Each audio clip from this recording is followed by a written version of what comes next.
really ahead of schedule. Usually I'm in, like, September to October for this phase. So, pretty happy with myself on that one. Okay.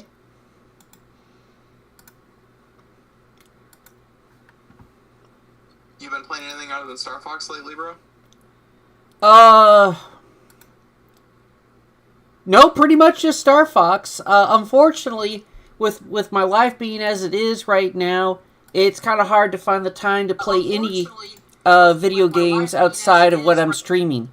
So the most recent games I played has been Star Fox 64 and Banjo-Kazooie. Fair enough. I still haven't actually played all the Banjo games. I'm really surprised since you like platformers. Yeah, no, for sure. Okay, I just sent you a link to the two things. I've just started streaming. Generally, I wait. I give people a little bit of time to join in before I actually start playing. Okay, so not this. You don't want me to do the screen share then? No, I want you to. But, I mean, if you want to, like, respond to people's comments or whatever, or if the screen share stops working... you said yesterday when we were talking you still wanted the links to them, so... True. Fair enough, fair enough. Okay, so... So, now I'm going to make some announcements on my socials because I ran out of time to do that earlier today.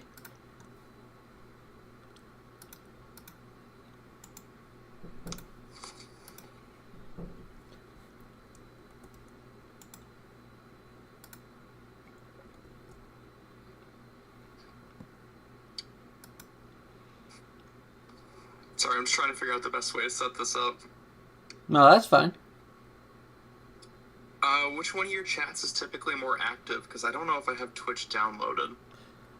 Generally the YouTube one is more active, but like I said, if you have it on browser, you can see the chat without having to download anything.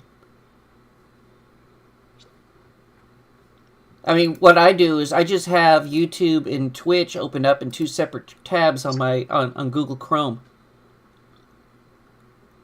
Interesting. Okay.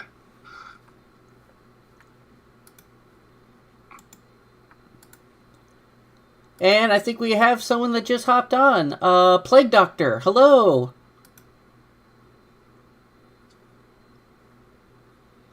We're going to be starting soon. Today we have a bit of a guest on our show. How's it going, Flag Doctor?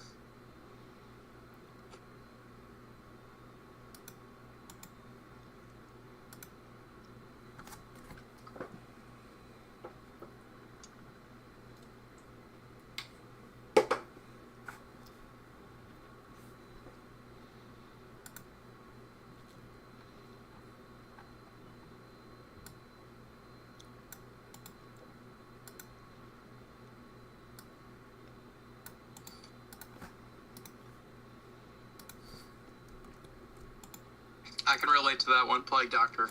I too watch live streams at work.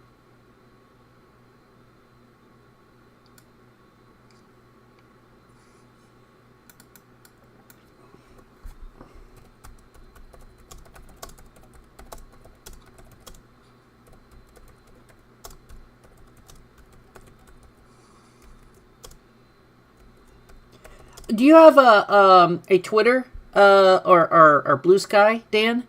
So that way I can plug you on my Twitter post I'm about to make? I do not have a Twitter currently. Do you I have have a Facebook and an Instagram.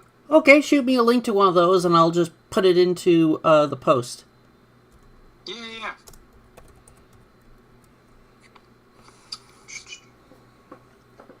I really don't like how Twitter and Blue Sky puts such a strict limit on how much you can type into a post. You know, I want my Twitter to work. It's currently stuck in, like, banned hell. I don't know how else to word that, but... Because, like, I made the logo and everything before the product actually came in. So, obviously, I wasn't, like...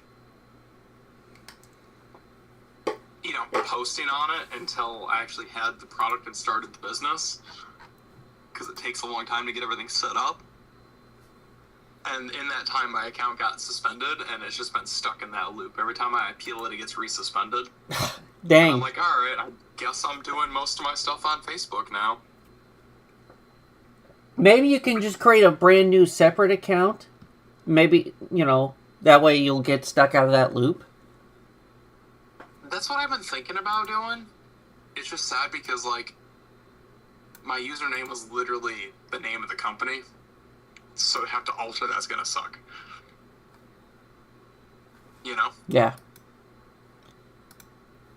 And I just sent you a link to the Facebook to let me know if that worked out.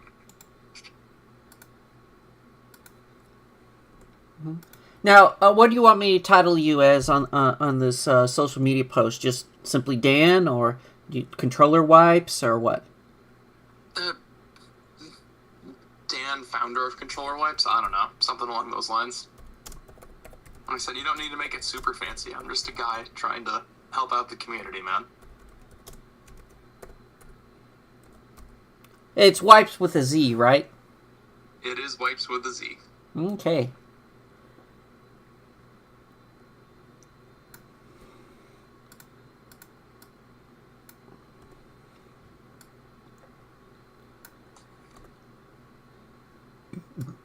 And then, I don't know if you wanted to do the plug or if you wanted me to do the plug, but you do get 10% of the sale, and the customers get 10% off with the code BANJO, so. You know what? It's fine either way. We could probably take turns plugging it since we're going to be on for a while. So if you want to do it the first time around, you're more than welcome to. Especially since it's your product. Fair enough, fair enough.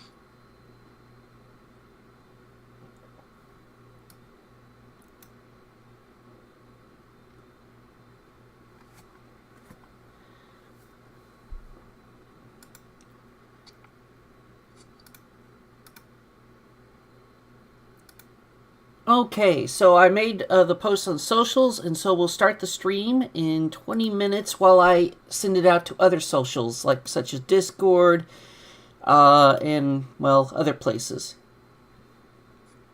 Okay, so we're not starting until almost, it'd be 8 p.m. for you then? Like 8:45? Well, no, right now it's 7:30 right now, so... Oh, right, sorry. Central, because it's 8:26 here. That's why I was asking. Mm-hmm. I was trying to do the time frame math. Welcome, Omegas. We're getting things set up.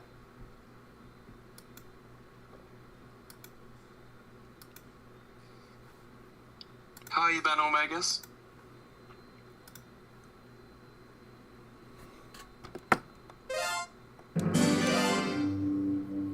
We'll have a little bit of background music playing. Hell yeah.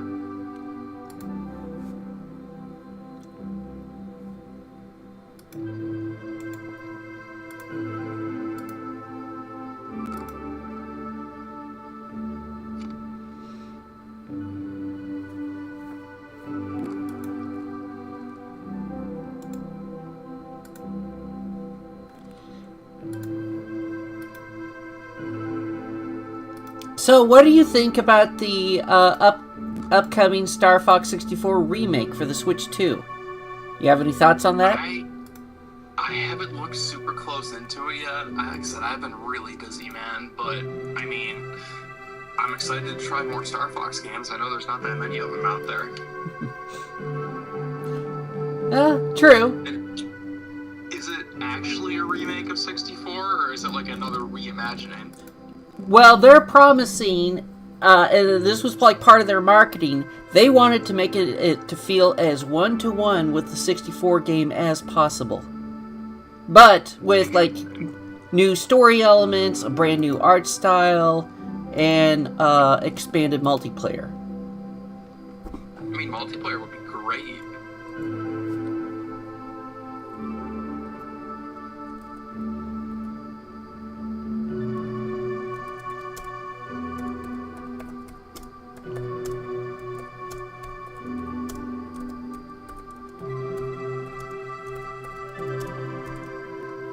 Of course, some, the fandom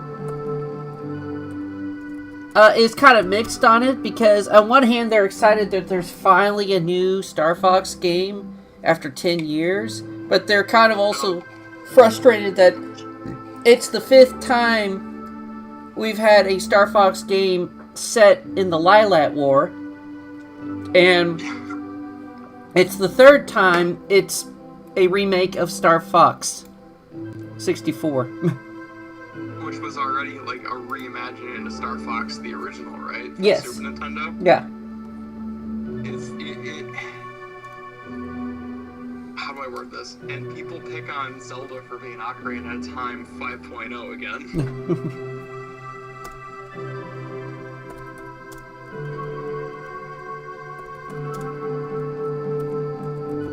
At least if they're getting a new game, though. Us F-Zero fans over here are just waiting quietly out in the cold.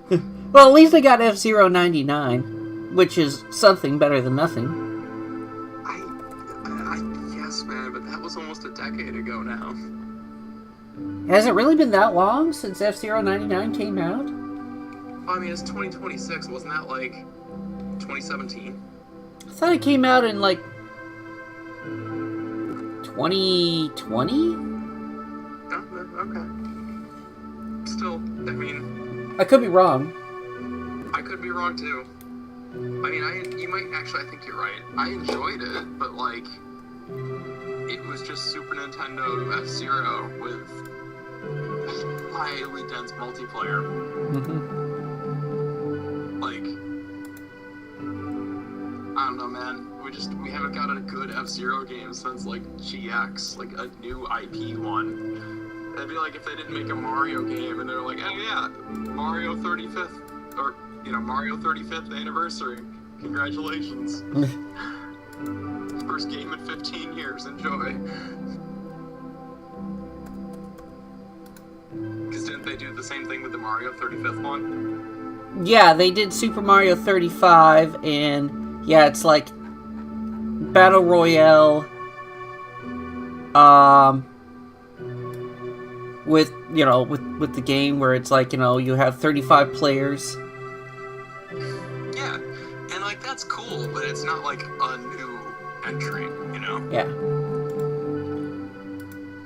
Now, I think a Star Fox Battle Royale would be pretty fun. I agree, actually. I admit, I'll probably say it a lot on this stream, I'm not super well versed in Star Fox. I'm not that great at the space shooting games, but like the idea of Battle Royale with that structure is very cool, especially if you could like keep the different levels integrated. Like because isn't it, there's different endings to all the levels, right? Because you branch through the galaxy in different ways, so like, yeah, if you could maintain that feature while still attacking your opponents, that would be really cool. Like, maybe every mission accomplished you get a bonus that you can, like, do, like, damage to your opponent that you wouldn't get if you just get a mission complete or something. Right, or even just like if one extra enemy spawned because you got the good ending and they got the mediocre ending. So like you just kind of boot one of your bad guys, spawns RNGs into their game. Yeah. Because I imagine there's probably character-specific spawns, right? Or sorry, level-specific spawns, right? Yeah, in some ways there is.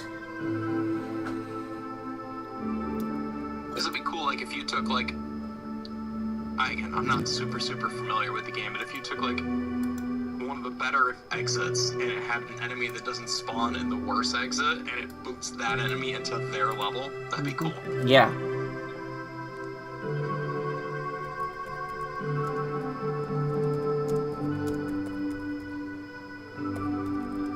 So, what was your first experience with Star Fox? How did you ever find out about the franchise? So when I was a kid, my babysitters were, like, older than me, and they had a copy of it, and then I played it a lot at my second cousin's house, like, when we would, or, well, my great-grandmother's house, when we did, like, big family get-togethers, my second cousins would bring it over. I never got very far in it.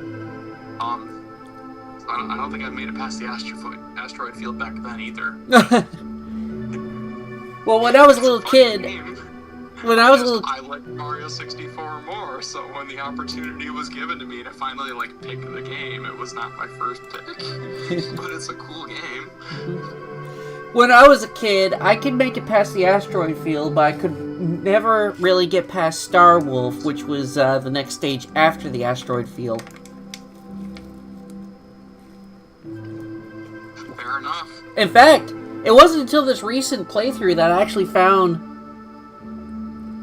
a consistent, useful trick against Star Wolf that I never really had realized before. Usually, it was just kind of more of a brute force fight every time I dealt with them, and of course I got good enough at the game where I could make it through those. But I actually found a very useful trick, like, oh, so this was the way of how you were supposed to do it this whole time. I never knew. Oh God. I mean, at least you learned it. Uh-huh. I had a semi-similar experience. I'm gonna out my wife a little bit.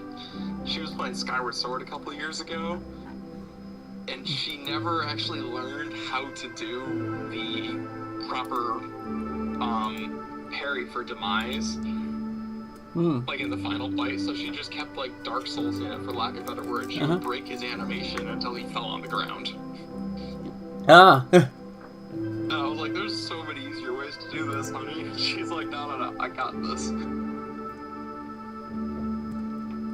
Yeah. It's that same type of brute forceness, Yeah. Oh yeah, Omegas is right. There was a Star Fox game that's slightly more recent than 10 years. There was Starlink Battle for Atlas for the Nintendo Switch.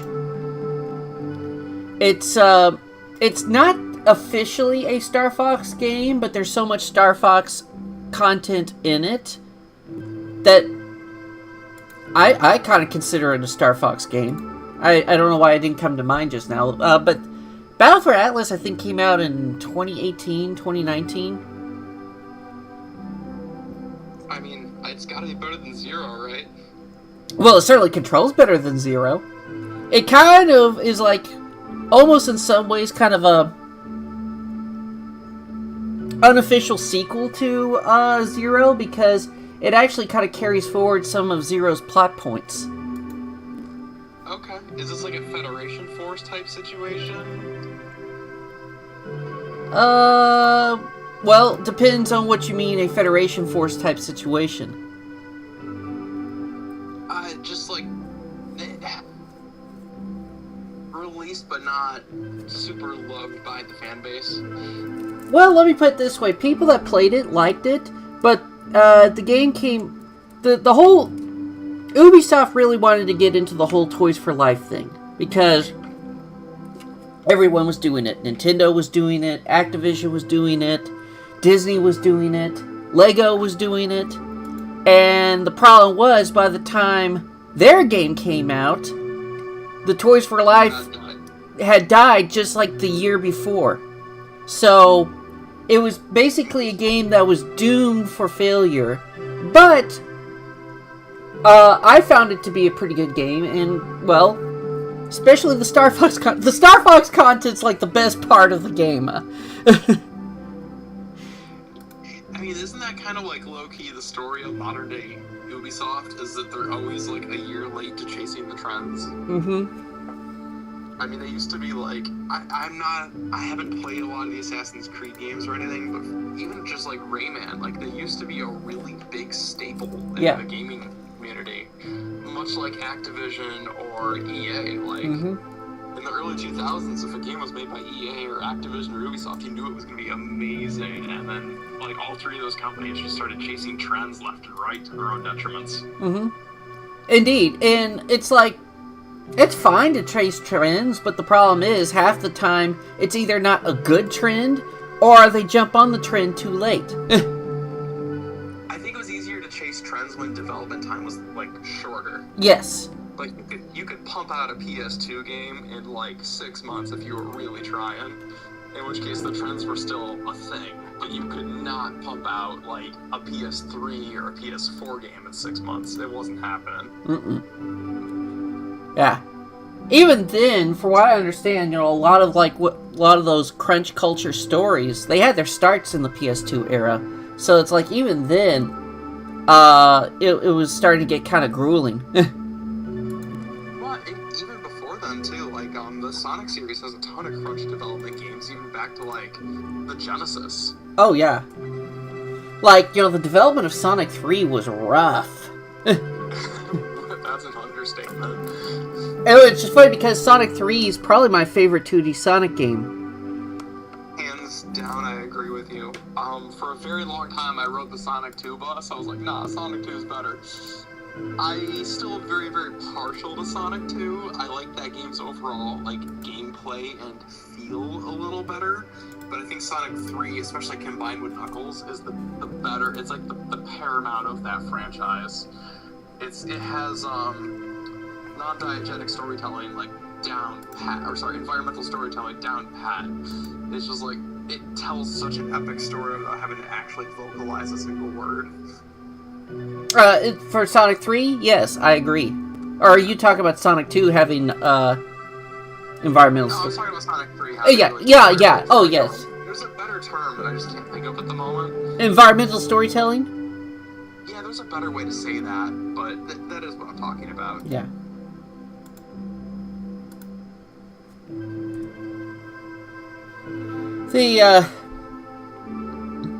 But yeah, for me, I don't know. As I know a lot of people liked Sonic 2. I just found that game to be, I don't know, kind of bloated, overly long. It's just like, I don't know. I mean, I have fun with Sonic 2, but I'm already kind of checking out by the time you get to Metropolis Zone in that game. See, I actually never minded Metropolis Zone. Maybe this is just because I played it as a very little kid, but like, I don't know, man. It never bothered me that much. I like the music. Oh, the music! I mean, star enemies too hard. I mean, all the music in Sonic 2 is real boppers. The slicers can go screw right off. I'll back people on that part, but like the star enemies and the corkscrews and all that, I never thought they were that big of a hurdle or a hassle. Well, for me, it's just, I don't know. It's not so much Metropolis Zone itself. It's just I don't know. I just I'm just kind of fatigued by the time I get to that point in the game. It's like, I've already kind of gotten my fill. It's because, especially since you can't really save, so it's like if you really want to play through Sonic 2, you have to do it all in pretty much one sitting. Oh, I cannot tell you how many times I game over the Death Egg boss as a kid. Here's something funny. The only time I've ever beat the Death Egg boss was with Knuckles, when I played through the game with, Knuckles and Sonic 2. But for whatever reason, even though that's actually like a harder version of the boss, but the jump is gimped for Knuckles. Yeah, so whatever reason, I can do it as Knuckles, but I can't as either Sonic or Tails. Interesting. I never actually played through any of the mainline games as Tails. I usually just play as Sonic. I know that's boring. But I don't know. Alright, I'm going to be right back just one more time. I'm going to put up my dishes, and by the time I get back, we should be ready to begin. Sounds good.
All right, we'll be starting in 2 minutes.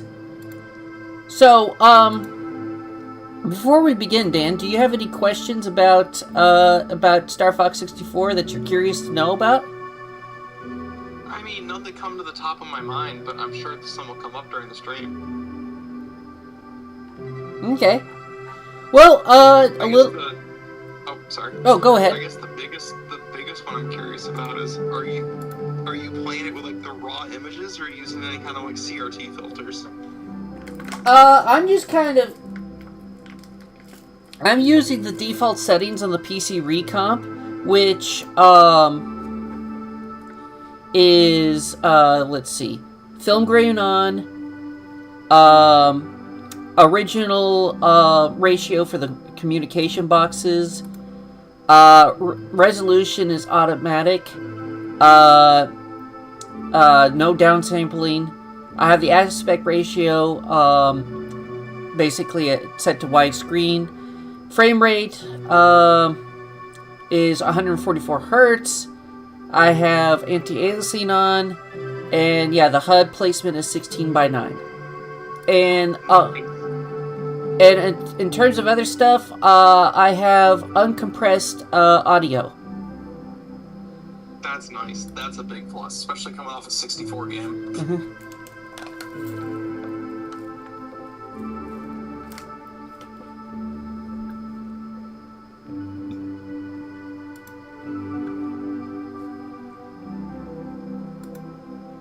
So yeah, so a little bit of background on this game is this basically kind of came into being as a personal test project by Takeya Imamura.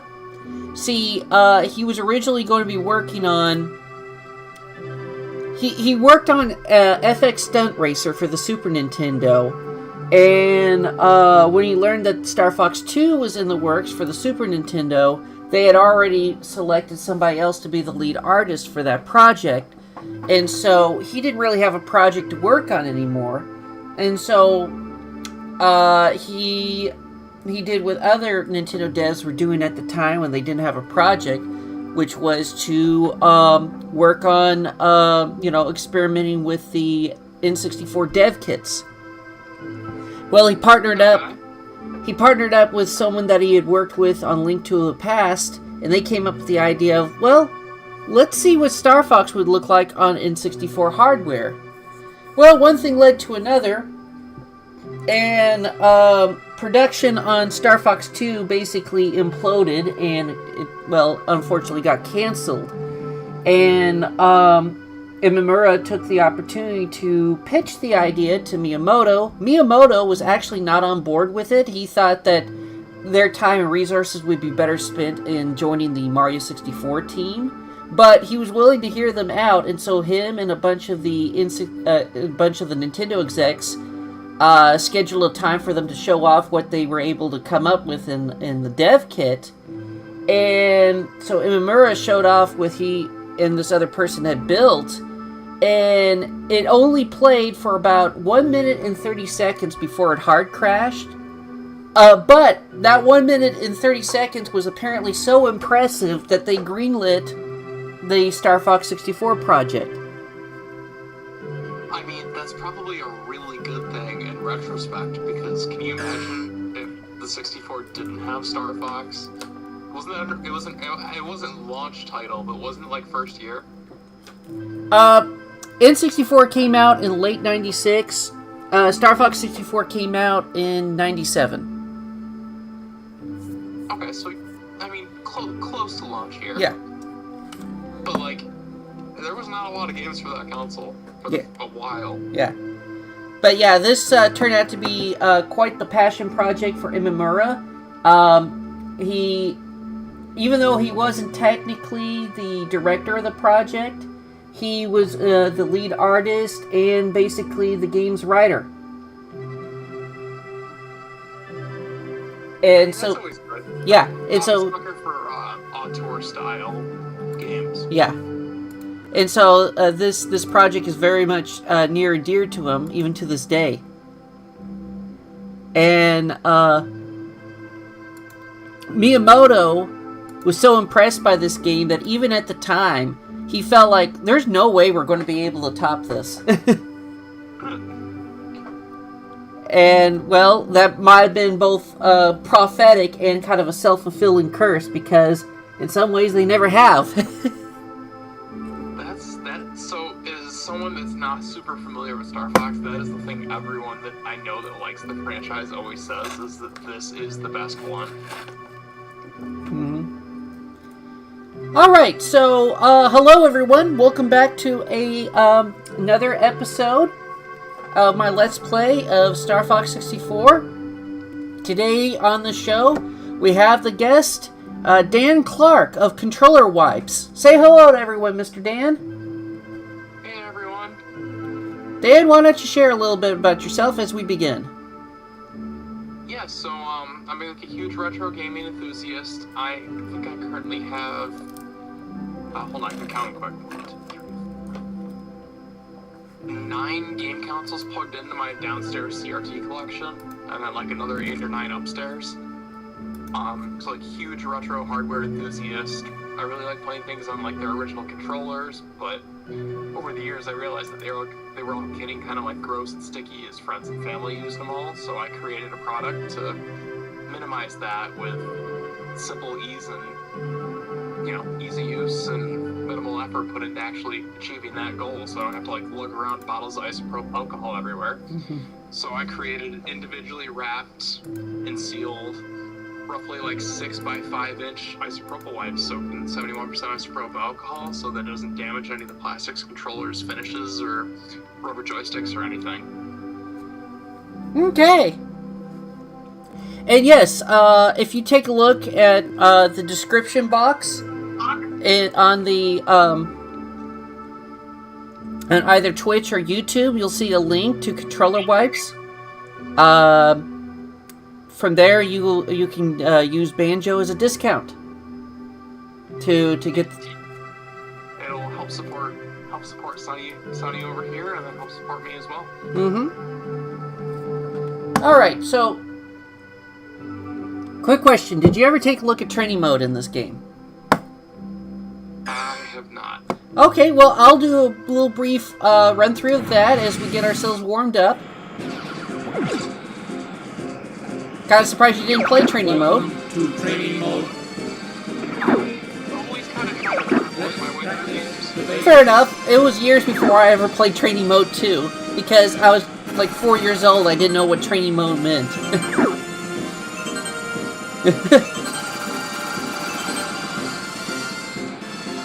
So this character right here that pops up in training mode, this little raccoon guy, his name is Yaru Deepon.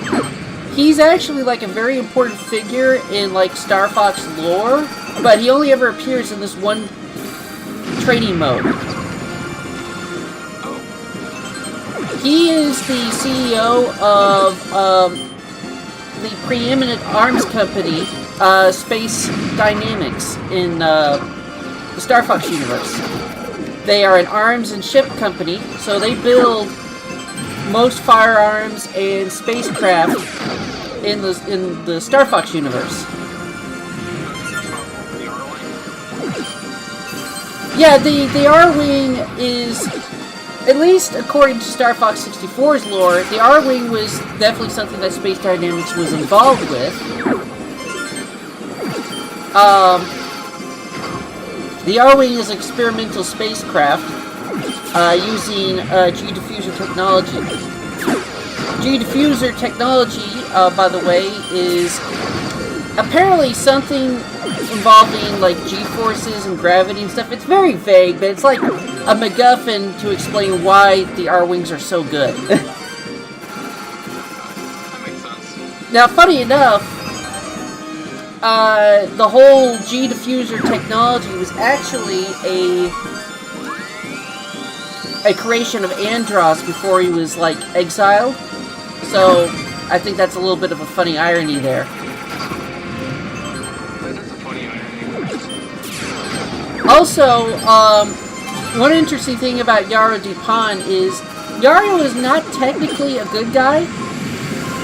You see, Yaru was completely aware that Andros was actually alive on Venom, and for years leading up to the events of the Lilat Wars, had been secretly providing arms to Andros and his followers so they would have a standing army to attack the Lilat system. Because, well, for Yaru, well, war is business, and business needs to be good.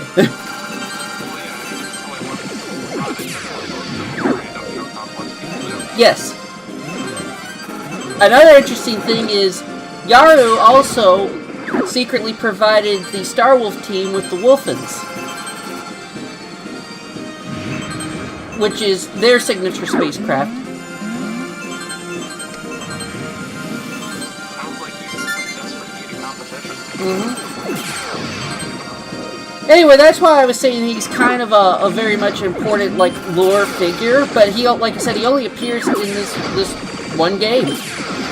Now, it is interesting that Space Dynamics as a company returns in Star Fox Assault, but Yaru does not make an appearance, not even a mention.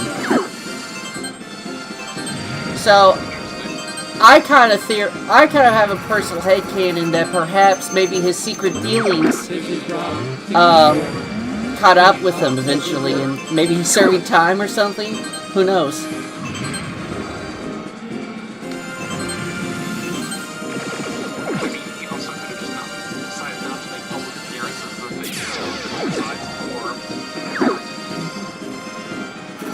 Yeah, but Assault is like set like years after the events of the Lilat War, so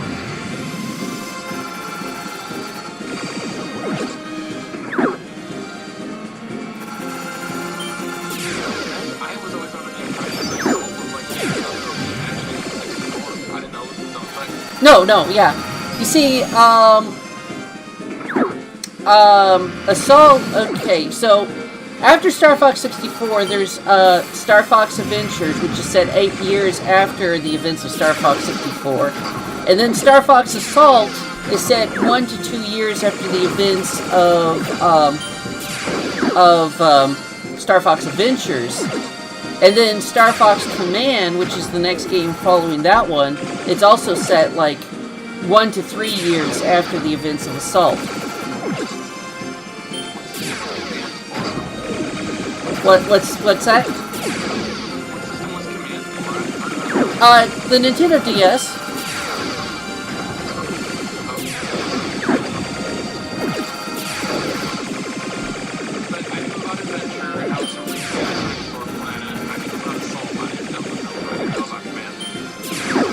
Well, it was kind of a launch title for the DS, and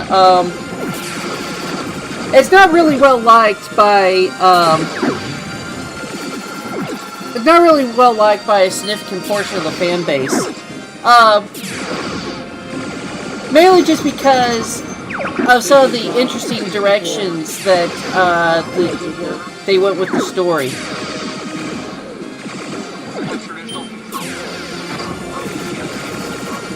Early DS game syndrome. Everything is basically controlled by the stylus, including shooting.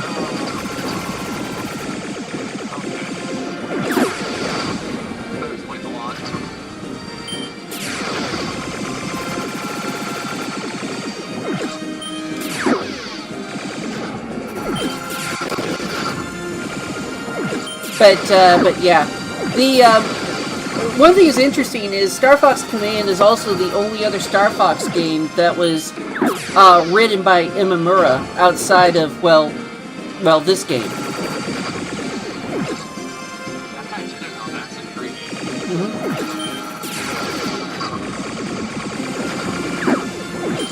Yeah, you see, here's the thing. When Star Fox 64 originally came out, it was such a huge success that Nintendo immediately greenlit a sequel.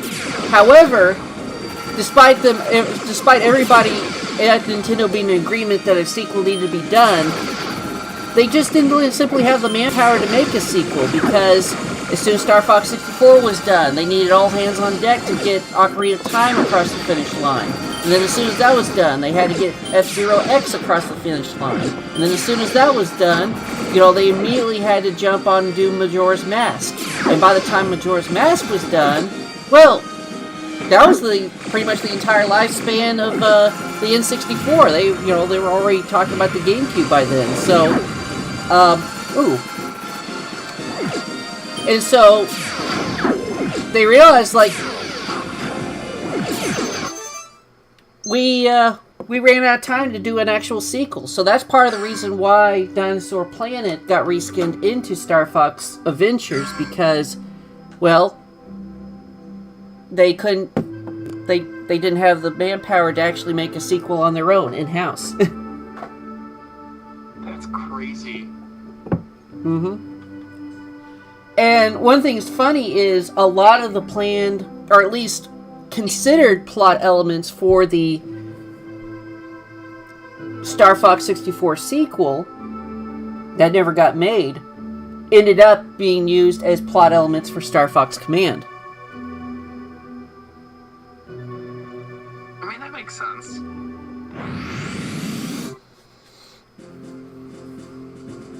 Of course, there's more to it than that. Fourth planet of the Lilat system. The evil Andross turned this once thriving system of course, you into know, a wasteland of near extinction. Some of the General core Pepper ideas the of Cornelian Command army was came from that successful game, at but executing obviously Command is its own beast in and of itself. Deserted planet, Venom. 5 years later, General Pepper noticed strange activity coming from Venom. James McCloud, Pigma Dangar, and Peppy Hare of the Star Fox team were sent to investigate. Upon their arrival, Pigma betrayed the team, and James and Peppy were captured by Andross. Peppy barely escaped Venom and returned home to tell James' son, Fox, about his father's fate. Now, funny enough, that green planet in the intro slide, that's not Corneria. That's actually supposed to be Fox's home planet, Papatoon. General Pepper has turned to a new Star Fox team, headed by Fox McCloud, to save Corneria and free the Lilat system once again.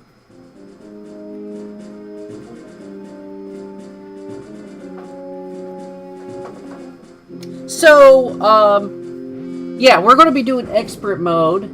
So this is going to be probably a little bit tougher for both me and than what I'm normally used to. So if I stop talking, that's mainly just because I'm trying to survive. And yeah, so it's going to look a little bit more difficult than what you've probably experienced too as well. Fair enough. Fair enough. It's about time you showed up, Fox. You're the only hope for our world. I'll do my best. Andross won't have his way with me. Good luck. Is it bad to say that my biggest exposure to the Star Fox franchise is from Sonic the Fire? I think that's kind of unique. I haven't heard anyone ever say that before, but Open the wings. as you can hear, the audio sounds much nicer now that it's been uncompressed. Dramatically. Check your G diffuser system.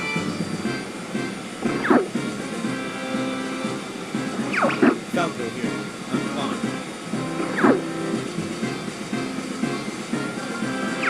This is Peppy. All systems go.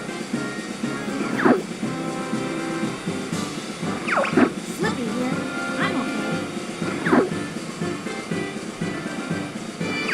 I see him up ahead. Let's rock and roll.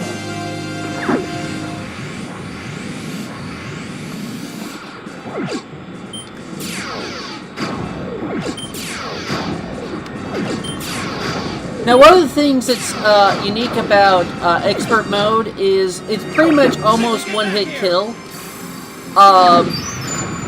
Basically, if it doesn't take much for you to lose a wing, and then it doesn't take much more than that for you to get killed. That's I thought they had me. part of where the difficulty is on expert mode. Also, the fact that there's more enemies on screen. We're entering Corneria City now. This is horrible.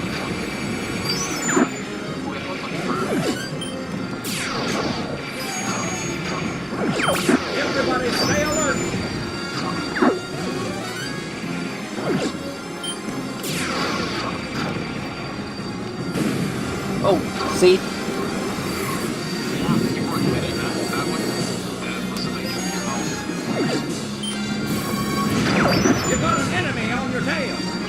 Use the brake.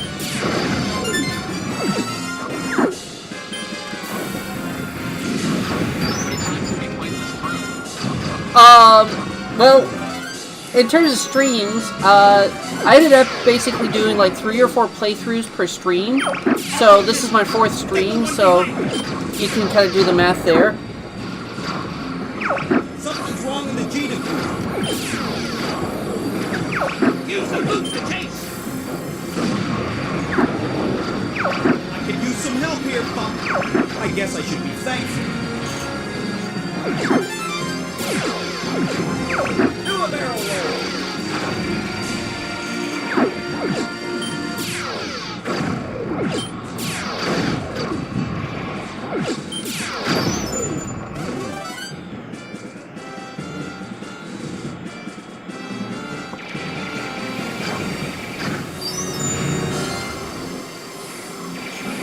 Pretty smooth flying. So if you fly through these arches, you actually will unlock the other boss in this level. Follow me, Fox. You have to hit like all of them, or is there like a buffer for how many? No, you have to fly through all those arches that I just did. I got the target. Try to keep up.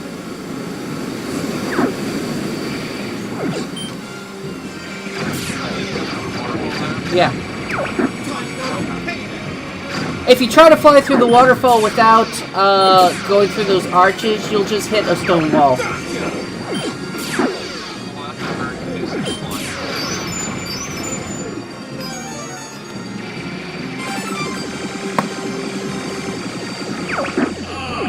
Someone wants to play. Incoming enemy from the rear. Drop altitude. So, in case you're curious, I'm actually playing this with a GameCube controller, and the controls work really well with a GameCube controller. In fact, in some ways, I would say it's almost a little bit superior. Deploy all units.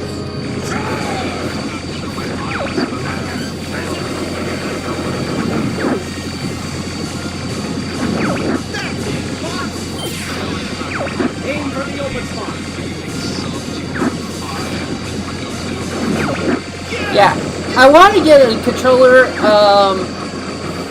like an actual PC controller, just because it'll have more buttons. Because I want to do some PlayStation 2 games at some point, and there's not enough buttons on the GameCube controller for that. Nor is there the right type of joystick.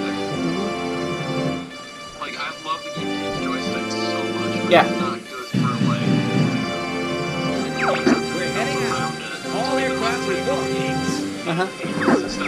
You did it! It's a very I was worried for a moment. You're becoming more like your father. I'm fine. You okay over there, Fox?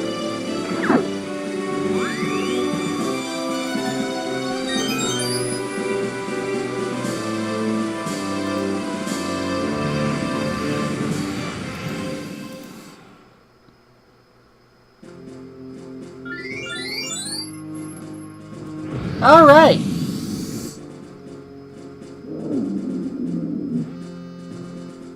So you can skip the asteroid field. Gosh darn it. Yeah, but you have to do that boss.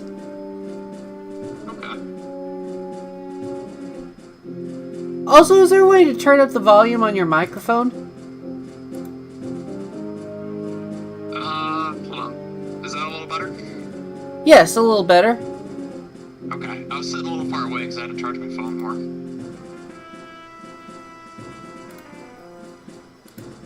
Alright, so, of the levels that we have yet to do, because I did do a brief run-through of some of the expert levels last time.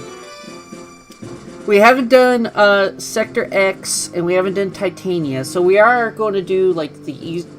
Oh, we haven't done Katina either, so, yeah, so what we'll do Sector Y, we'll do Katina, and then we'll go to Sector X, and then Titania, and then Bulse, and then the nightmare level that is Easy Venom on expert mode.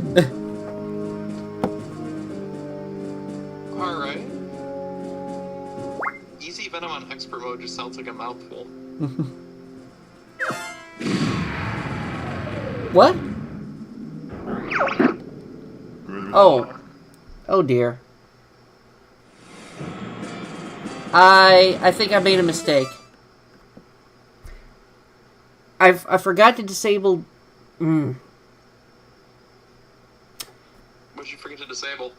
Debug mode, because it basically has a level select feature, and I think I must have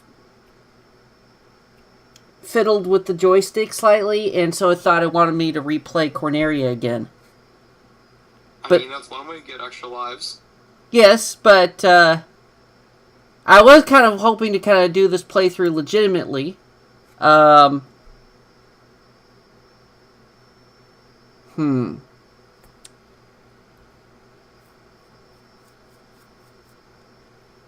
Let's back out. Or no. Because you see, the way debug mode, it's going to count Corneria as level 2. Interesting.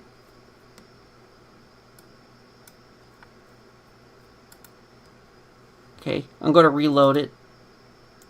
It won't hurt to do Corneria again, but I wanted to...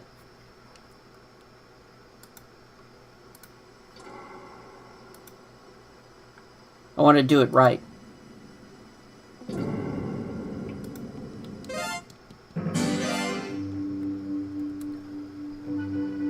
I'm going to toggle...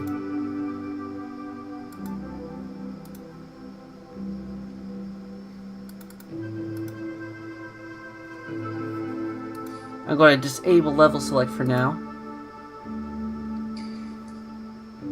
I mean, it's not a live stream. Without technical difficulties. Without some technical difficulties, yes. Cornelia. Not a live stream without technical difficulties. Yeah. So you can play the first level again? Yeah, but it's no biggie. I mean, as you saw, it's pretty quick. Good luck.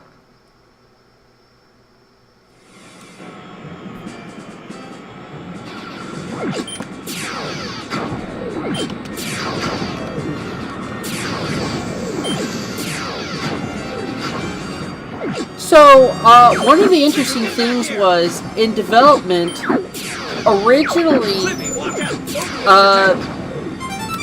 based off of, like, the Giga Leak and early footage of this game, originally, they planned on having Corneria to be, like, in the middle of a blizzard, and so everything was going to be frozen over, originally.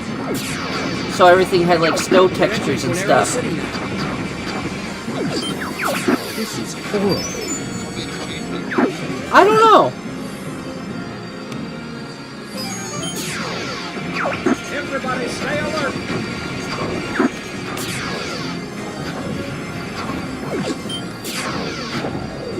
See if I can thread it this time. Yeah, there.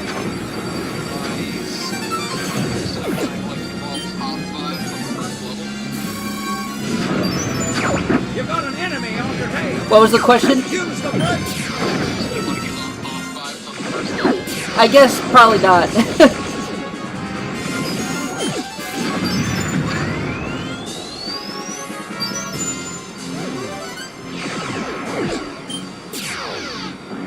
I'll take this. Get the one behind. Oh, dang it. I hit the roof. Something's wrong with the G diffuser. Use the boots to chase. Could use some help here, Fox. Yeah, I'm not doing too good at this moment. that was a course of bad luck. Cause since I lose Falco, I can't do the secret boss. Oh no.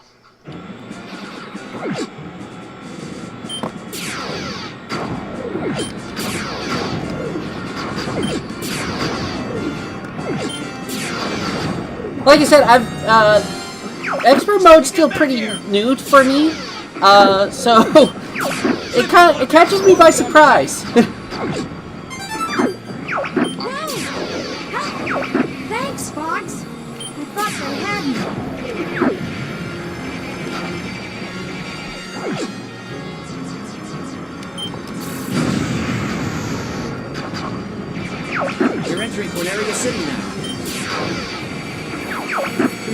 world.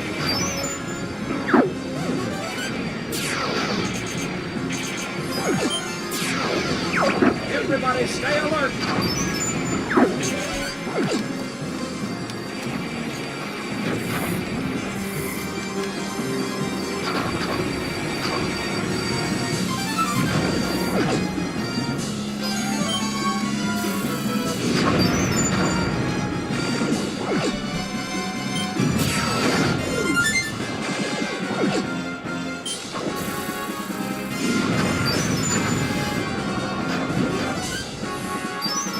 There. That's much smoother. Much smoother. I'll take this one. Get the one behind me. Something's wrong with the G diffuser.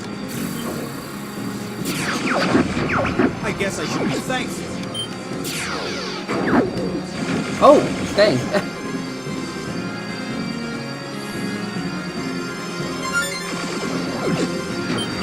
Do a barrel roll.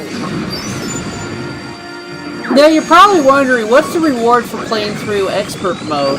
And basically, the reward for Expert Mode is you get to unlock more modes of play in multiplayer.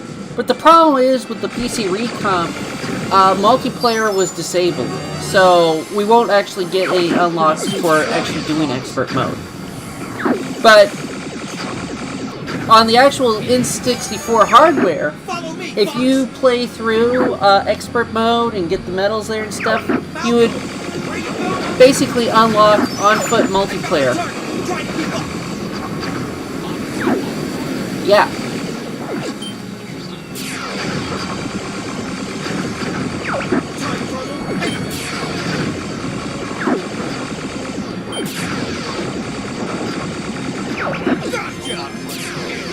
Well, you see, that was actually one of their plans for the game that they ran out of time for, is they wanted to have on-foot missions for this game, and Someone wants to they cut it from development, but they still wanted to have it in some capacity, so they left it as an unlock for the multiplayer mode.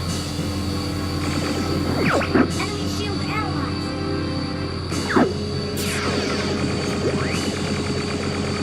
Deploy all units! Charge! Hey, that's it,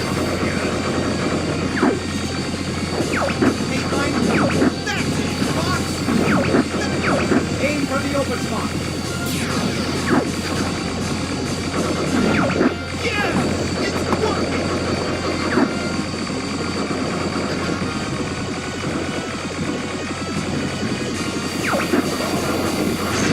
Who are you guys? We're Star Fox.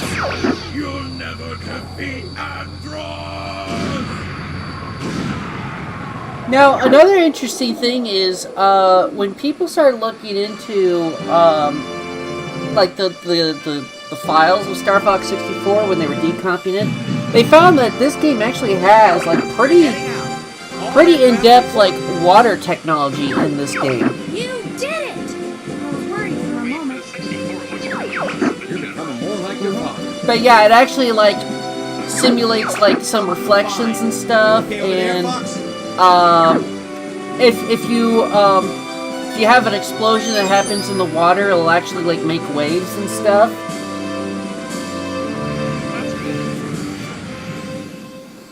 And there, That's like almost a whole generation ahead. yeah. See, originally, and you'll probably see the level later on in our playthrough, but originally, they actually had planned for multiple Blue Marine levels. Now, Blue Marine is the Star Fox team submarine, and so they actually had a whole bunch of underwater levels planned. And that was one reason why they put a lot of like time and effort into having like advanced like water technology. But they cut almost all the Blue Marine levels except for one because they felt like it broke the pacing of the game. Interesting. Like, it broke the pace of the game to remove it? No, it broke the pacing. Like, with them? It broke the pacing of the game having them in because they wanted the game to be very fast. You know, for players, they They didn't want to have any level, like, really slow people down. Oh, they didn't want a labyrinth zone? No.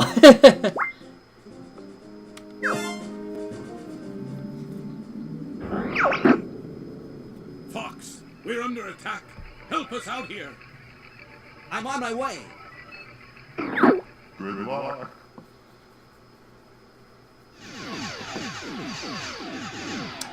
Now this level's kind of a big homage to things like Macross and Gundam. The mech suits? Yeah. Fair enough. Also, funny enough, the Andros pilot uniforms is basically also modeled off of the pilot uniforms of some of the Somebody's uniforms that's been seen in some of the Gundam animes.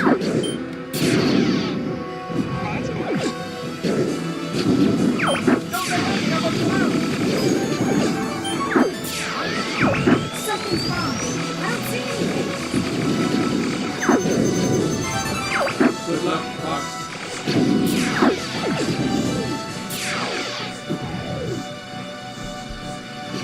Now, Surprise attack coming from above! yeah, I was about to say, the way to get the good ending on this level is you have to rack up pretty much almost as many points as you can.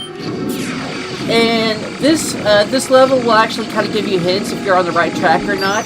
If you start getting insulted by Falco, you're on the wrong track. Right now I just got a compliment from Peppy, so that's a good sign that I'm racking up enough points. The enemy's coming from behind. System. Yeah. Oh!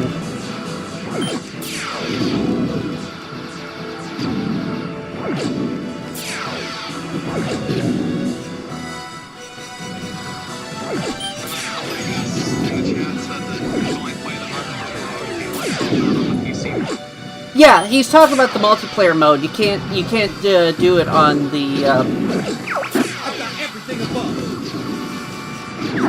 You can't do it on the PC Recomp. Gotcha, this party made it sound like it was possible, but not optimal.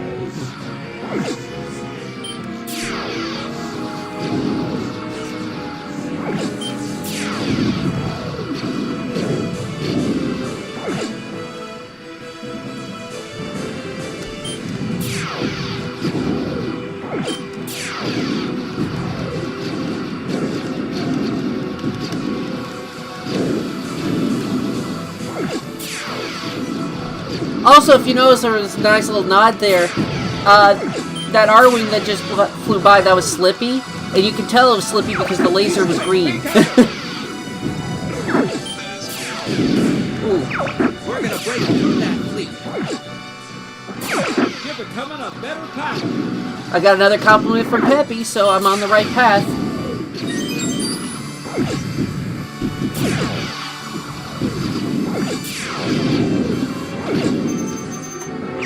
Location confirmed. Sending supplies.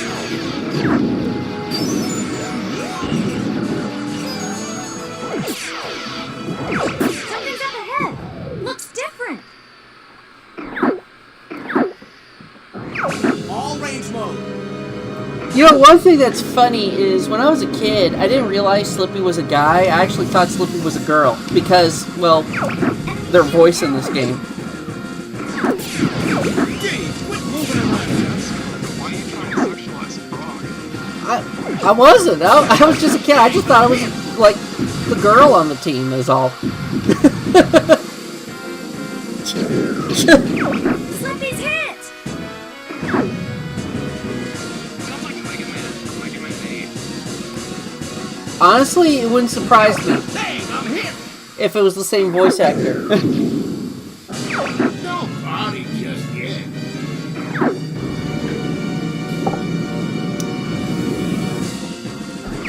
It's time to try out this weapon. I'm coming for you. Slippy's hit. Coming for you.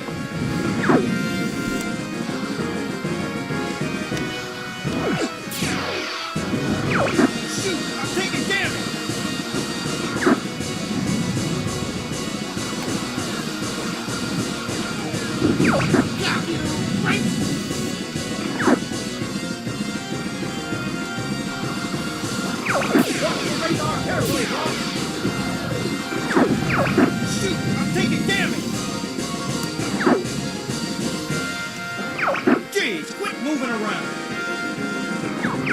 Somebody's hit!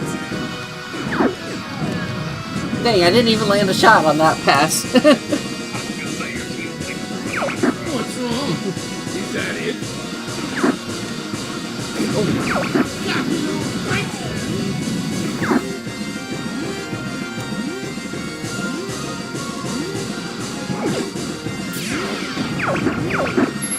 I'm lucky you got a bleed. Got him.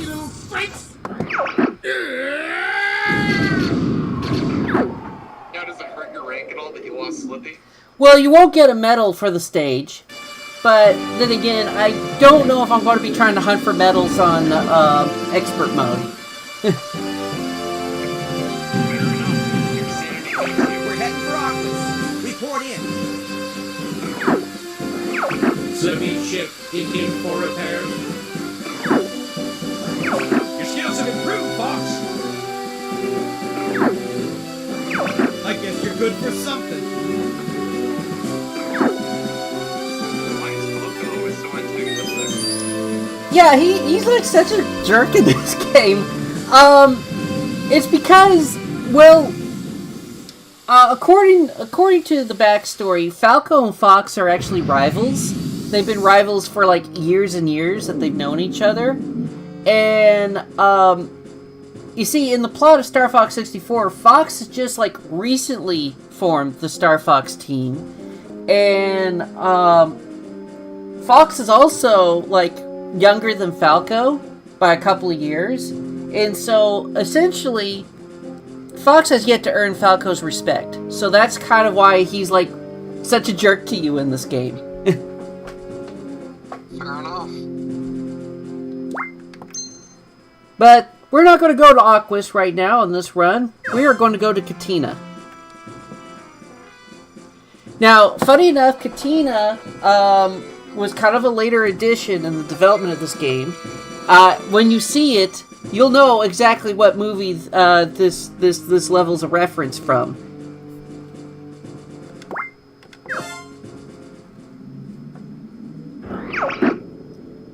Katina is battling the enemy. Will you help him out? Affirmative, General. Good luck. Hang on, guys. Help is on the way.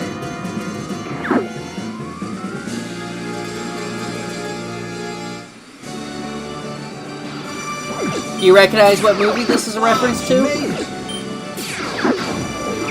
Bill, is that you? I can't believe it. It's Independence Day. It just came out while they were working on this game, and so they decided to make a level to homage it.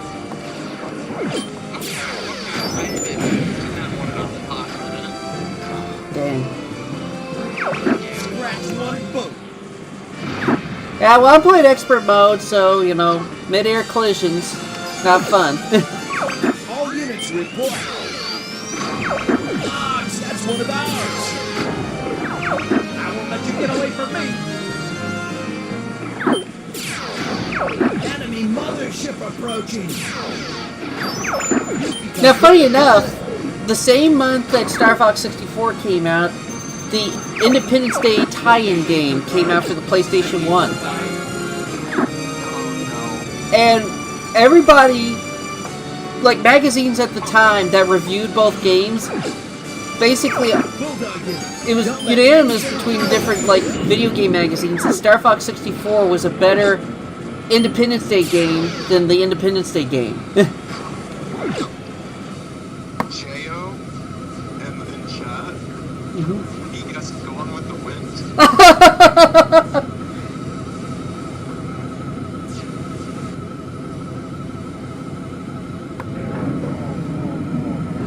Oh, that's definitely Independence Day.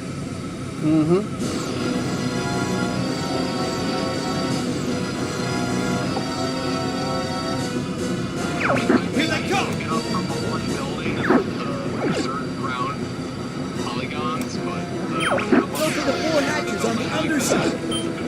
Yeah.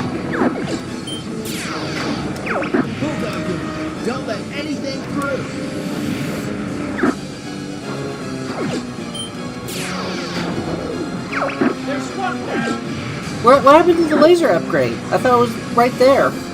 Did it despawn? All units report. I guess it did. Dang.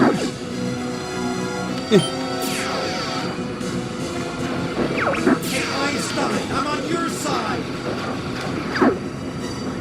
The hatches are open. Hold on, you. Don't let anything through.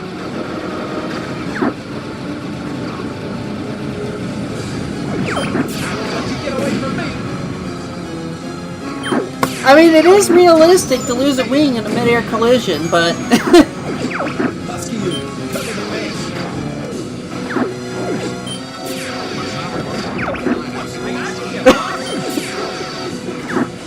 Oof! Now I have a matching pair. The hatches are open. Now, funny enough, based off of the game files, Starwolf was originally going to be making an appearance in this level to protect the mothership against you. But for whatever reason, the flag that's set to spawn them in is disabled. The bad guys, Fox. The hatches are open. But honestly, I think it would have been cool to have them in this level. Maybe the hardware couldn't handle it. Maybe. Scratch one boat.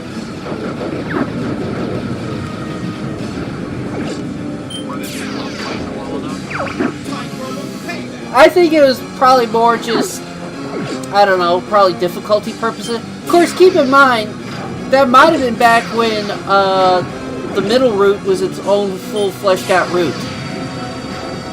See, originally there was going to be 3 routes to Venom. There was going to be a normal route along with the Husky unit. easy and hard routes. But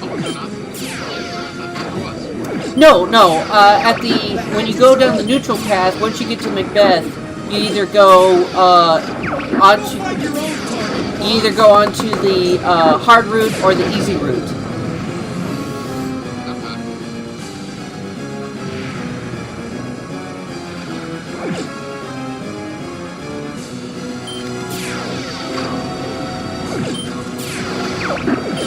That's one of ours. Funny enough, you actually get like extra dialogue if you somehow manage to not shoot down a single friendly pilot. There's some sort of energy reaction. Not shoot down a friendly pilot in this level. Stand by to attack.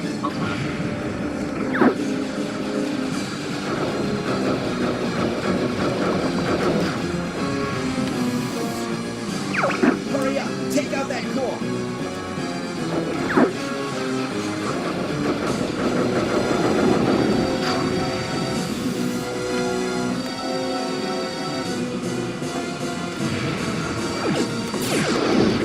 There.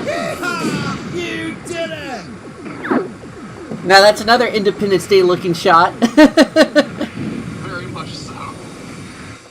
Like I said, I didn't pick up on it from like the background. But as soon as the mothership was on camera, I was like, there it is.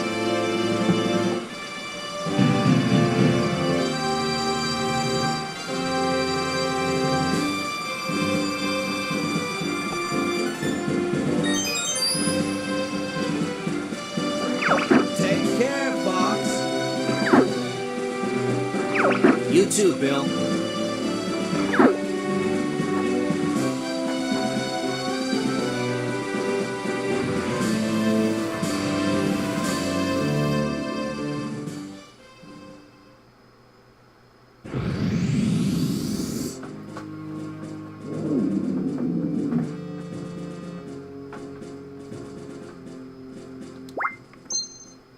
We are going to go to Sector X.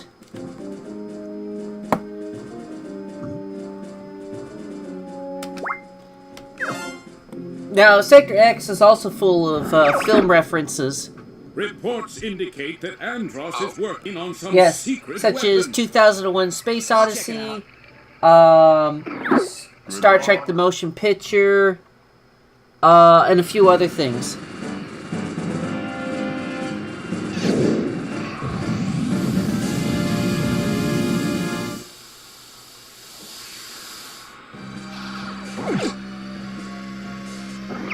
Let's take out that weapon, boys. Let's have a little fun.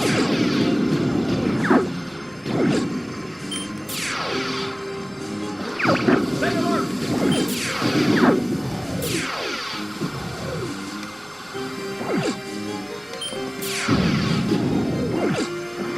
He's quick! Be careful!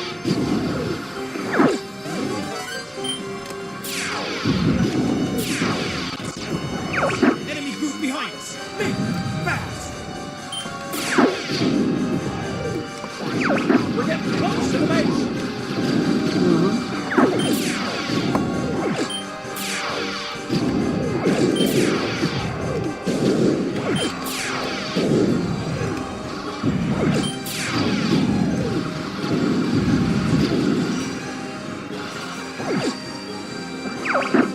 Beat is here.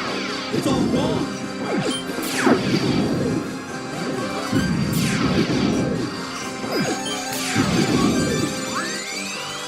Now that butterfly enemy that just is sending these rainbow rings at me, that was the one enemy that Miyamoto designed for this game.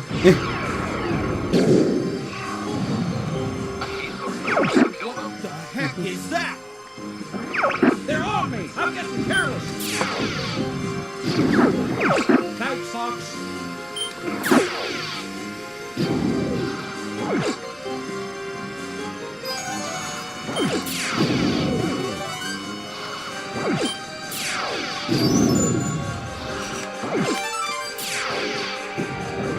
I'll attack from the outside! Interceptor system dead ahead.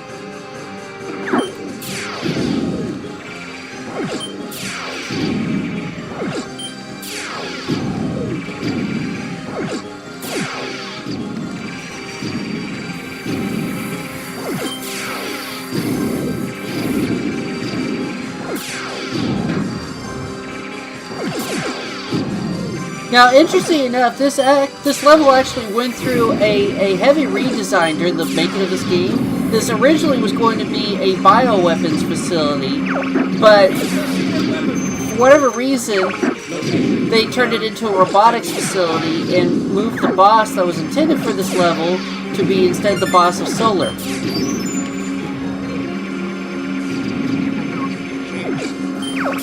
It's a change. I don't know if it was a good change or... Oh, come on. Knock it off, Fox!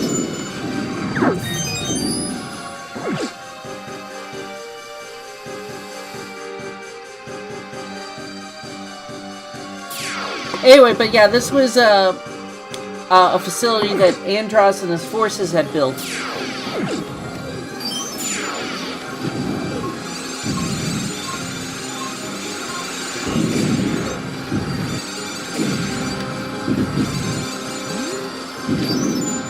What the heck?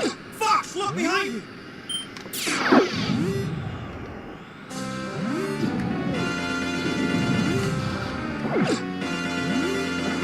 So this is the secret weapon. Destroy. Destroy. Enemy shield allies. I will terminate all enemies.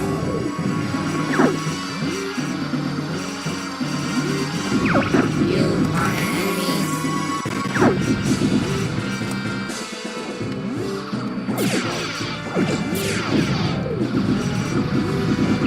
You are an enemy.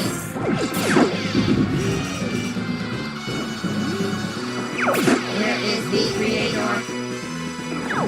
What's he saying? See, that's a reference to Star Trek The Motion Picture, that line. Because there's a line in that movie where V'ger basically says, "Where is the creator?" You did it! And of course, as you see from the character portrait, Spyborg, which is the name of this boss, is also reference to HAL 9000. Destroy. Destroy. Destroy what? He's crazy. I must be complete. Split fingers, and that's kind of about it.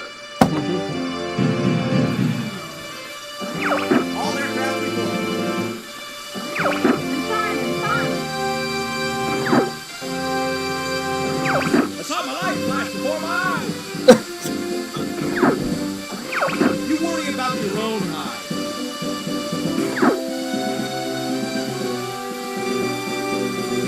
One thing I think is also cool in this game is that each of the characters is actually modeled inside the cockpit. I don't know what this is. I think there's a certain charm to their terrible shattering animations. Oh yeah, I agree.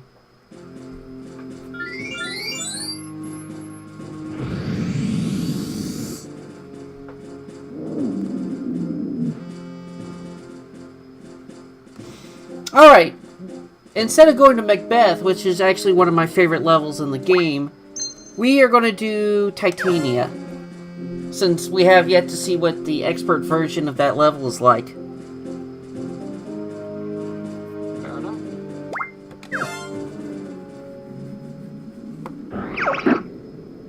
What are you doing? It's too dangerous there. I can't leave Slippy hanging. You see, if you had failed the Sector X level, Slippy was going to get slapped by Spyborg and basically be forced to crash land onto Titania. That's why the plot premise for this level is that you're having to look for Slippy. Deploy the Landmaster. Oh, is that the best one? Yes. Although it's not as good as the Macbeth level, which also has the Landmaster in it. Light bulb indicated at 12 o'clock. There's rockets array dead ahead. A magnetic storm. We'll search here. Use bomb flash.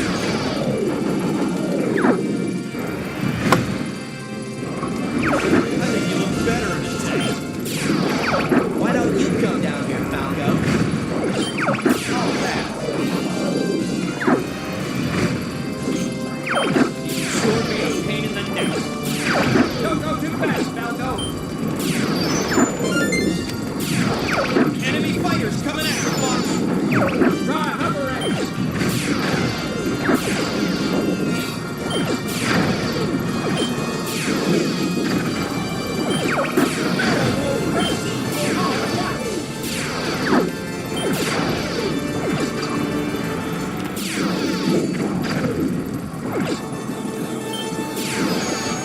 Are you okay? Use the boost to get through.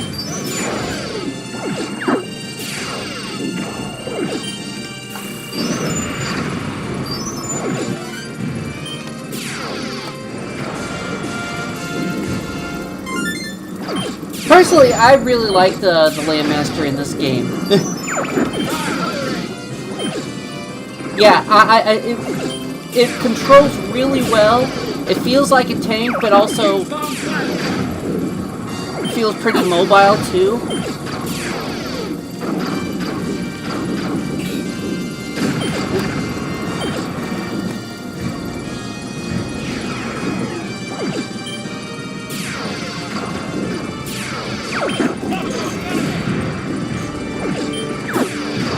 The Landmaster actually makes a return in Star Fox Assault, but I don't really like how the Landmaster feels in that game. It mainly just feels like an armored car instead of a tank in that game. Totally can. Location confirmed. Thank you for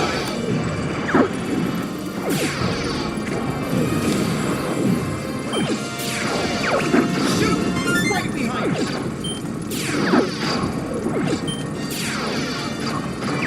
I guess you're good for something.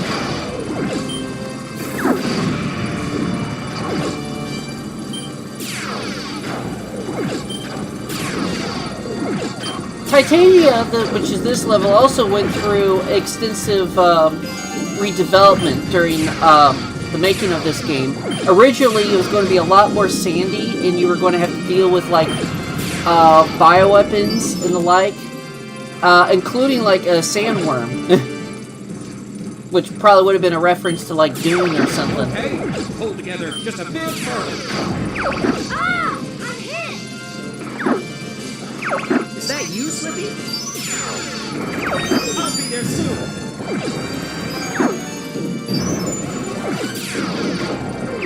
Slippy! I knew you'd come help me.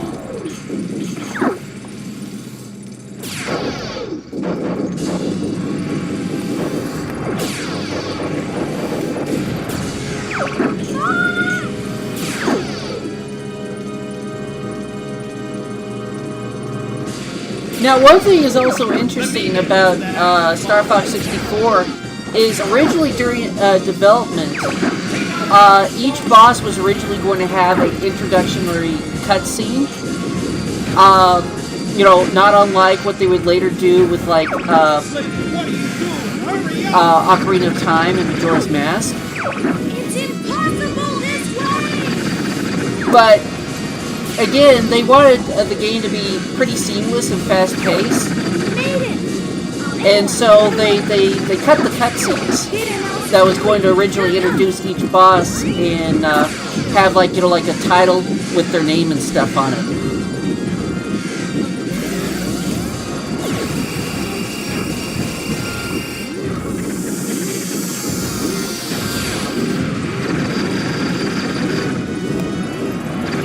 Go for the jet!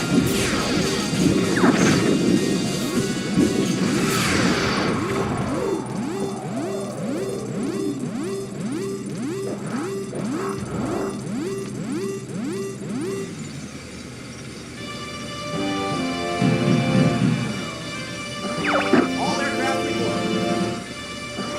I thought I was gone.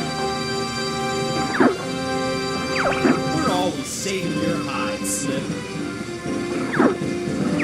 I'm sure he's learned his lesson. When we get back, we'll head to Venom.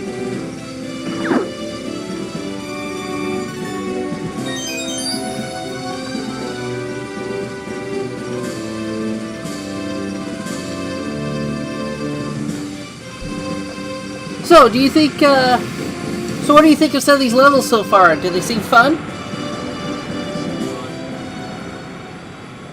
Like I said, I gotta retry to play through this game again. Yeah. Alright, before we do the next level, I'm going to take a few minutes to kind of stretch my legs because we've been doing this for close to an hour now. But Probably a good idea. yeah, but yeah. So, while I do that, we can go ahead and keep chatting some more. If anyone wants to support my channel, I do have a Ko-fi link, where, you know, you're more than welcome to tip or donate to my channel. Every little bit helps. In fact, it was thanks to donations I was able to afford a laptop that could run PC recomps like this. Nice. Glad to see the community's looking out for you, Sonny. Mm-hmm. And then, if you wanted to support me and Sonny in one swing, you can use the link in his thing or the code BANJO, and you get 10% off a box of wipes, and 10% of the profits go to Sonny. Mm-hmm. Dan's a really good guy, and his wipes are really good. That's a great plug right there. Should get that put on the box. Yeah, yeah, that'd be fun. But seriously though, like they're a passion project, so they do work well. Mm-hmm.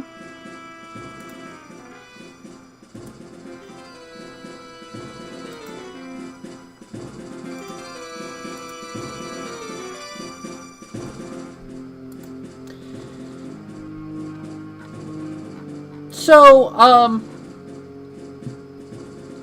aside from Star Fox 64, have you thought about giving any of the other Star Fox games a try? I mean, I played Star Fox 2 on my SNES Mini that I sat on a Walmart floor for 12 hours to buy Okay. when I was 16. I played that. I don't think I got very far into that one either. I do want to check out Adventure sometime, just because I'm a big platforming guy and I hear that's more my speed. And I'm a sucker for rare games from the 90s, so to see like their swan song would probably be a good idea. Mm-hmm. When you play Star Fox Adventures, I would also highly recommend also playing the Leaked Dinosaur Planet build, so that way you can like compare and contrast what was changed, what was kept. It's very fascinating how similar yet how very different both games are.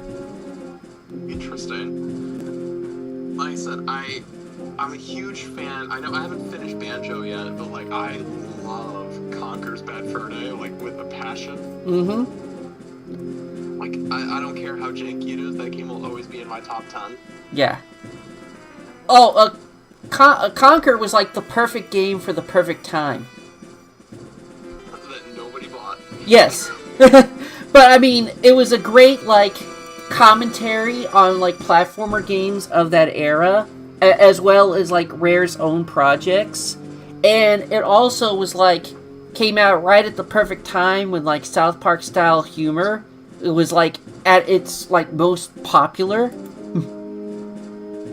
And so it was, yeah, so it was like the right game for the right time, even though nobody played it. But it was a great like zeitgeist of the era. Oh, it really was, and it's also it's a good game. Like it's not just a zeitgeist of like, oh haha, look at the parody game. Like it's actually a good game. Mm-hmm. You know, come to think of it, it might actually be like one of the first like video games that's about video games and kind of, you know, satirizing the genre. Possibly, but I know it was I believe Nintendo's first M-rated title that they published. Well, they didn't even publish it in all regions. Rare actually self-published it in most regions of the world. Fair enough, fair enough. But I know a lot of people think that it was Eternal Darkness, but I'm pretty sure Nintendo at least published it in a couple of the regions, didn't they? I think they might have in Europe, but I know in the United States, Rare actually had to self-publish it. That doesn't surprise me. I appreciate the correction, but it doesn't surprise me. That game, I mean, the what is it? The second level, you're bouncing on sunflower badonkadonks. Yes. You know, one thing is funny is they were actually working on a Conker sequel for the GameCube, and were making pretty good progress on it when Microsoft bought them and then canceled it because, well, they didn't see any value in a Conker sequel that didn't have any multiplayer options. Wait, what was that about multiplayer options? Sorry, I was reading chat. They canceled. After Conker's Bad Fur Day wrapped, they immediately were starting work on a sequel to Conker for the GameCube, and Okay. they were making pretty good progress on it when Microsoft bought them, of course. And shortly after Microsoft bought them, they actually canceled the Conker sequel because it was going to be a strictly single-player game, and they told Rare, it's like, unless you can figure out a multiplayer, we don't really see any value in this particular project. I mean, the multiplayer in the first one is like one of the best N64 multiplayer games. Yeah. It's a little hard to go back to nowadays just because the screens are always super, super dark. Mm-hmm. But like heist mode, man. Mm-hmm. You got like the Pulp Fiction-esque intro. Yeah. You know, whacking each other, your weasels whacking each other with baseball bats and throwing grenades. I know, but for whatever reason, I guess the Conker sequel didn't really have multiplayer in the cards at that time, and since they didn't have something they could show to Microsoft that they were going to have multiplayer, they just killed it. That's depressing. But I mean, not quite as depressing as when Microsoft bought them and then put them on Kinect games. Yeah.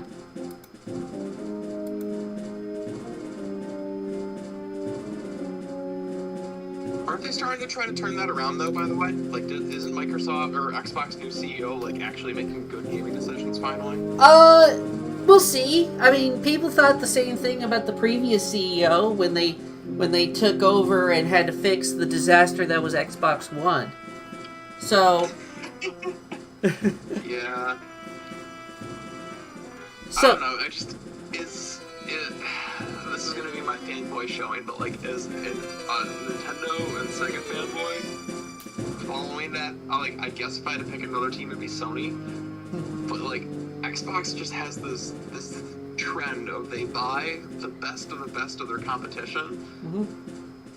and then they give them nothing to work on. They just shelf them. Yeah. They're like a record label that buys all the best artists that aren't on their platform, and then once they have them, they're like, yeah, you guys don't need to put anything out anymore. We just didn't want competition. That certainly seems to be the case. Although, to be fair, part of the reason why the buyout even happened was because the Stamper Brothers wanted it to happen. You see, back in the mid-90s, when Nintendo decided to buy a partial stake in Rare, the Stamper Brothers put it in the contract that after like 5 years or so, Nintendo has to either buy the rest of the shares and fully own Rare, or they'll have to sell off the shares. And I thought that they just had to buy a controlling share, because didn't they own like 40% and they needed to bump it up to like 52? something like that. I can't remember the details, but regardless, when those 5 years passed, Nintendo asked for a 3-year extension, and that was granted. Then when those 3 years passed, Nintendo again asked for an extension, and they were like, no, you're just going to keep kicking the can down the road. Are you going to buy a controlling stake, or are you going to sell off the amount of stake that you have? And when faced with that choice, Nintendo chose to sell. And then, I can't verify this, because I mean, I guess I could if I started like Googling it up on the side, but from my understanding, a lot of the best developers at Rare were already exiting the stage at that point anyway, so Yeah. it would have been worth the investment. Yeah, in fact, yeah, there was quite a few departures around that time, and so yeah, so when Nintendo sold off their stake, which kind of took the Stamper Brothers by surprise, because they fully expected Nintendo to just, buy the controlling stake. They kind of went into kind of panic mode and tried to find a buyer.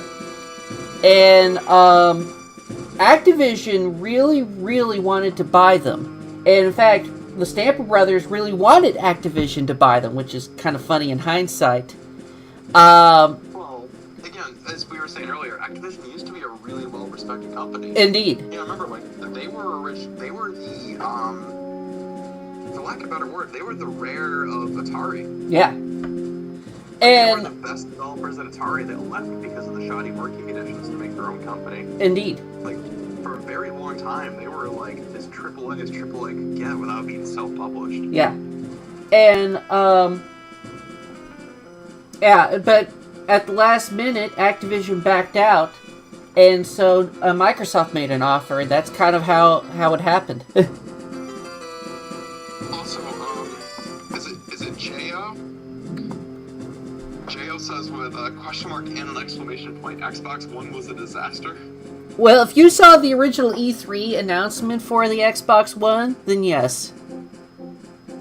I admit, I was very sadly a Wii U owner at that time period, but I remember seeing the PS4 commercials of this is how you load games on PlayStation, and have the guy giving the game to his friend. Yes. I kind of wish gaming was still like that, and unfortunately, a lot of the industry is trying to take that away. Well, as much as I agree with everything you just said, it's honestly getting to a point where it's hard. Like, we have to go back to, like, PS1 era 4-disc games. And I mean, I'm okay with that. I pay, this is an unpopular gaming opinion, I would gladly pay $80 for a video game if I could own the damn video game. Yeah. Like, I don't care if it's on 5 discs, let me own my game. You know? Yeah. Alright, we're going to do Bulse now. If you destroy the satellite, we can go straight for Venom. Be careful, Fox. I'm on it. Good luck.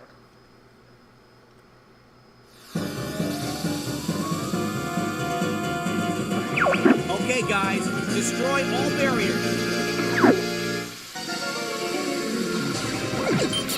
Whoa!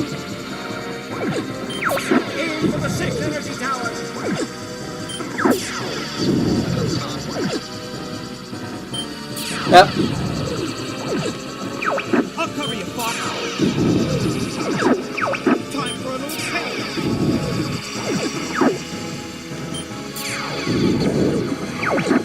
Your carcass is mine. It's really weird hearing Slippy say that.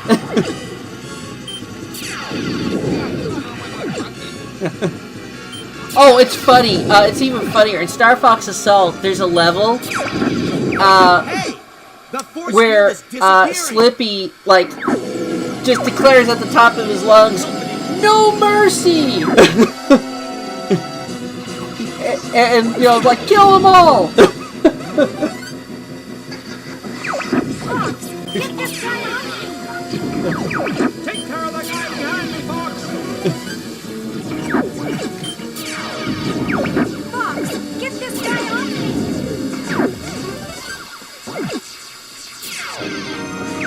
Playtime is over, Star Fox. I think I'll torture you. Daddy screamed real good before he died. There's Star Wolf. Sorry you crossed us. Just what I need to see. Star Wolf. This is really starting to tick me off. Good, I see the enemy core. I am the great leader. Your father helped me like that. What the heck? Fox, get this guy off me. Fox, get this guy off me. Oh no! Whew, that was too close. I won't let you get away from me. Shoot! Destroy the satellite's core. What's taking you so long, Fox? Fox, get this guy off me. You're not getting away that easy. This is really starting to tick me off. I am the great Leon. I won't let you get away from me. Fox, get this guy off me. Uncle Leandros!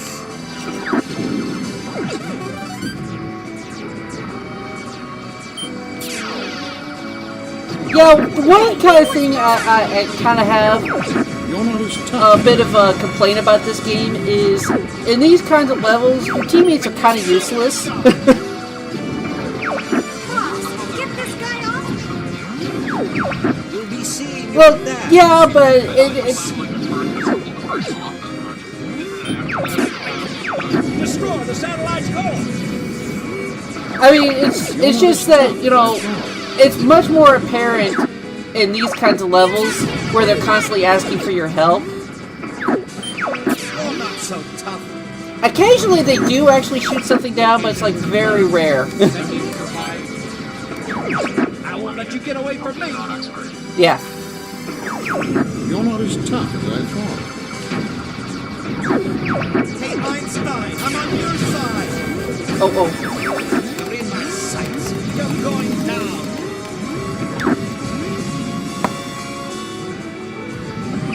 I can't shake this guy. You're not as tough as I thought. Oh no! Not to get so hot there, man. I know. Too close. Well, actually, I think you're looking very I think if someone just so happened to sneeze on me, I'll die. Dad, I'm hit. Destroy the satellite's core.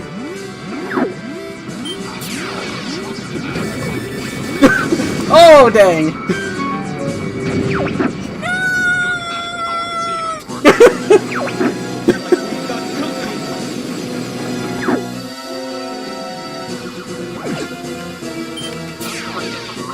Yeah, it was. Fox, get Yeah. this guy off me. Fox, get this guy off me. Take care of the guy behind me, Fox.